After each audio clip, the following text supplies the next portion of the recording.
You know, we pigeonhole ourselves into what we can and cannot do, and we have this perceived limit, which is way lower than our actual limit. And to break through that, part of it is changing our mindset and the lens through which we view these challenges, and part of it is actually knowing how to learn.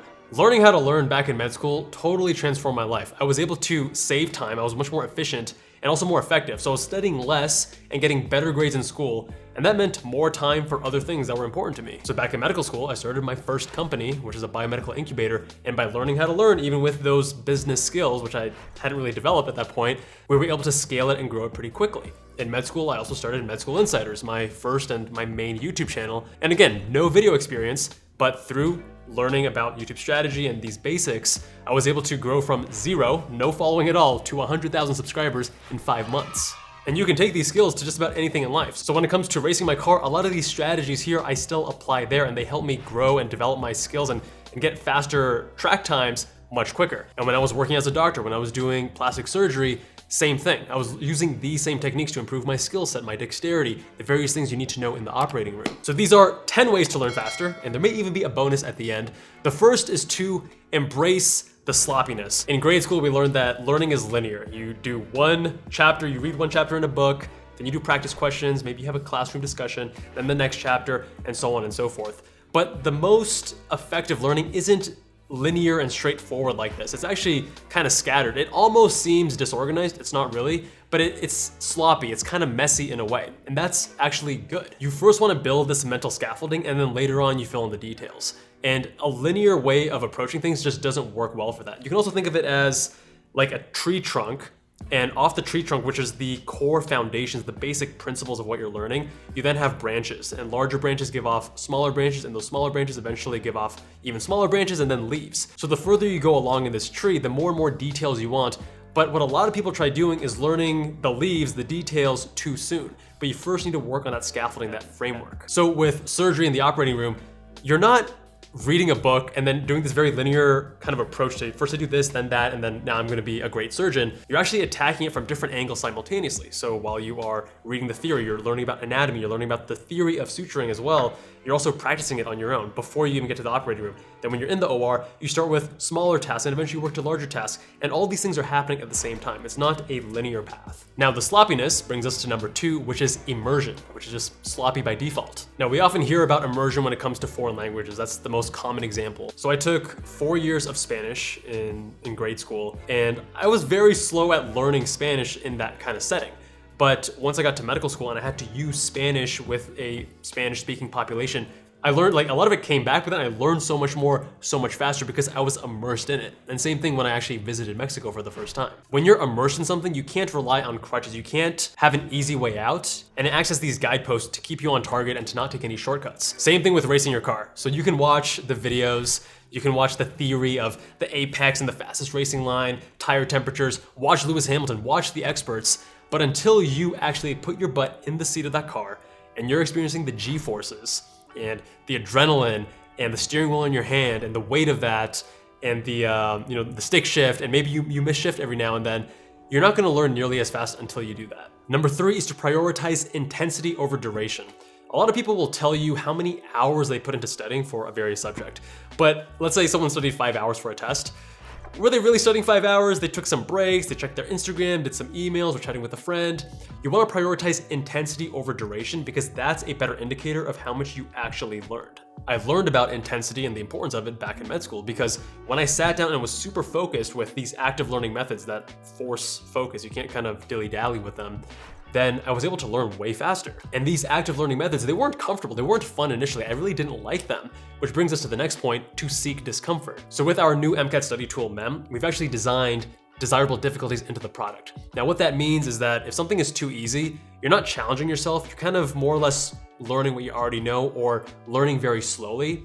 And if things are too difficult, the gap between where you are and where you need to go is too great and you can't make that jump. You want to aim for that Goldilocks sweet spot. And I used to do this. I mean, most of us do. We do these passive learning methods where we highlight in a book, reread our highlights again and again, and that's too easy. So in med school, when I was doing these active learning methods, they were called learning objectives. And what our professors did is they would actually give us questions that forced us to go out and synthesize the information in new ways. So if we were learning about two disease processes that were kind of similar, we would have to create a table and compare and contrast them. And you couldn't just look up the answer. You had to go find it from various sources. And then in comparing and contrasting it yourself, it was way more uncomfortable, way more difficult. It felt more like work. It felt more challenging. But at the end of the day, you had such a deeper understanding of what those two different things were, how they were similar, how they were different. Number 5 is timing in the day. And it's actually not just timing, it's a few factors that play into your ability to consolidate memories. So studying before you sleep is actually a good thing, because when you are sleeping, that's when a lot of your memory consolidation actually occurs. That means things that are in short-term memory can get solidified into long-term memory in your hippocampus. But there's a lot of things that can derail this process, right? So you don't want to drink alcohol or do other substances right before, during, or after studying. So let's say you studied really intensely, 3, 4, 5 hours, and you want to celebrate. But if you celebrate with a couple alcoholic beverages, that's gonna crush all the learning that you just did. And this is also why you shouldn't be studying when you're super drained, because you want to optimize for that long-term memory consolidation. It's gonna hurt you in 2 ways. First of all, because you're sleep deprived, your memory consolidation isn't as effective, and then the intensity of your studying is also compromised. Number 6 is first to comprehend and then memorize. This is a huge problem. It plagues so many pre-meds and medical students, but it doesn't get enough attention. When you first understand, you'll automatically remember a lot of these things because they just make sense to you. And then when you sit down to do those flashcards, to actually memorize, it's just gonna be fitting into this mental scaffolding. Things just make sense, fall into place, and it's much more effective that way. And what supercharges this and makes it even more effective is when you're able to start connecting leaves between different branches, or even leaves and branches between different trees. And not to plug Mem again, but like this is one of the key things we wanted to address when we designed that product. So that's why we have review sheets that aren't just there before you even look at flashcards, but also on every flashcard, we have the context so that when you learn the fact or you miss the fact or you want to review what's going on here, you actually know where it sits in relation to other similar concepts. Number 7 is self-testing. This is the testing effect. So I talk about this on my first ever YouTube video on Med School Insiders, and that's because it's so important. It's so foundational. Testing isn't just a way to get a grade in a class or a grade on some standardized exam. It's also a very effective way to actually learn.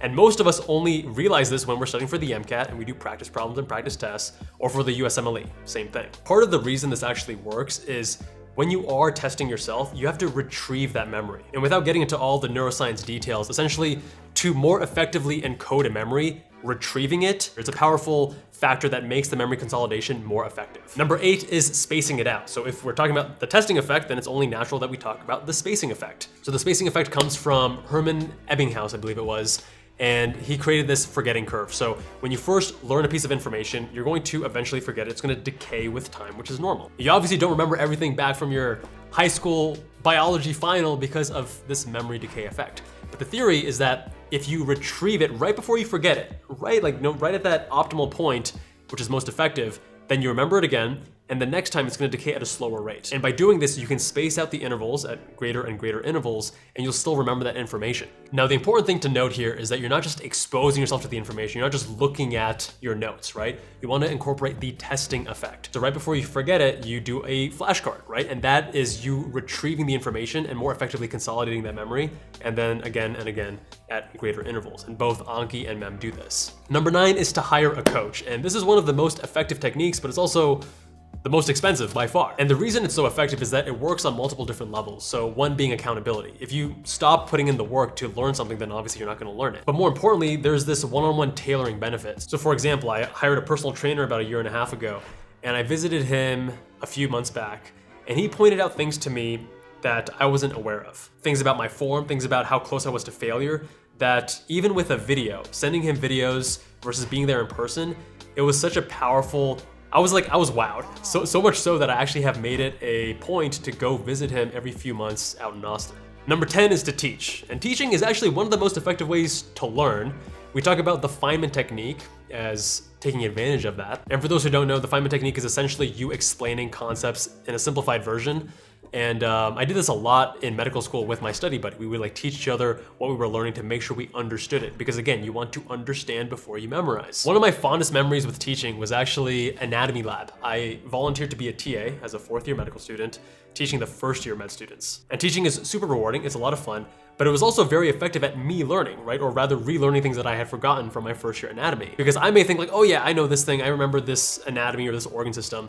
But when you have to teach someone else and they ask you a question and you're not quite sure, you're that is now pointing at a deficiency in my own understanding, in my own knowledge. And because teaching is a very active and involved process, it incorporates a lot of those active learning techniques. And number 11 is to learn from trusted sources. When someone's far too advanced, it's actually difficult to learn from them because it's harder for them to relate and think back to when they were a beginner, to have the beginner mindset. So if you find someone who's just 1 or 2 steps ahead of you, that's actually ideal. But when you're learning in a more impersonal setting, like a larger lecture hall, and that professor isn't talking to you one-on-one, they're often talking on such a higher level, they can't relate to the students in the class that you may get lost. That's normal, happens a lot. And that brings us to the sponsor of today's video, Skillshare. Skillshare is an awesome learning platform. It's designed and curated specifically for you to learn as effectively as possible. And they're constantly adding new premium courses. The first 1,000 subscribers that click the link in the description are gonna get a 1-month free trial to Skillshare. So far, I've been watching Marques Brownlee's Skillshare course. It's called YouTube Success, Script, Shoot, and Edit with MKBHD, and it is awesome. I mean, he is the master of tech YouTube. And from watching his course, I'm learning a lot of key takeaways in how to improve my own production quality. And the cool thing about Skillshare is it doesn't matter if you're a hobbyist, you're just dabbling your toes, getting your feet wet a little bit, or you're intermediate, or you're a pro, you're gonna be able to find something that's at your level and is gonna push you to improve. Check out that link in the description to get started. Thanks for watching, guys. If you haven't already, check out this video or that one. Much love, and I'll see you guys there.